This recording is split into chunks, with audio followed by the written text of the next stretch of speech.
तुम्हाला माहिती आहे का, महाराष्ट्रामध्ये एक अशी गुहा आहे जिथला एक खांब पडला तर कलियुग संपू शकतं.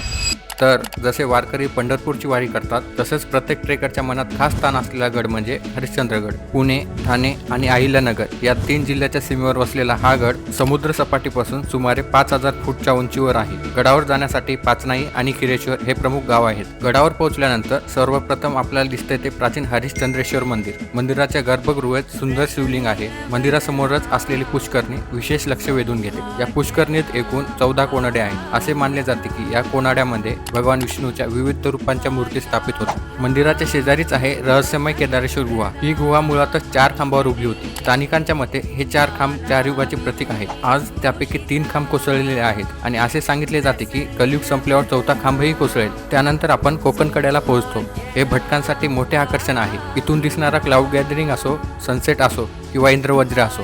काय तुम्हाला इंद्रवज्र म्हणजे माहिती नाहीये? चला सांगतो. जेव्हा सूर्य तुमच्या पाठीमागे असतो आणि समोर दाट धुके असते, तेव्हा त्या धुक्यावर तुमची सावली पडते. त्या सावलीभोवती इंद्रधनुष्यासारखे गोलाकार तेजस्वी वलय तयार होते. या दुर्मिळ आणि सुंदर नैसर्गिक घटनेला इंद्रवज्र किंवा ब्रोकन स्पेक्ट्रे असं म्हणतात. तर तुम्हाला पण हरिश्चंद्रगडला जायचा योग आला तर हा अजिबात मिस नका करू.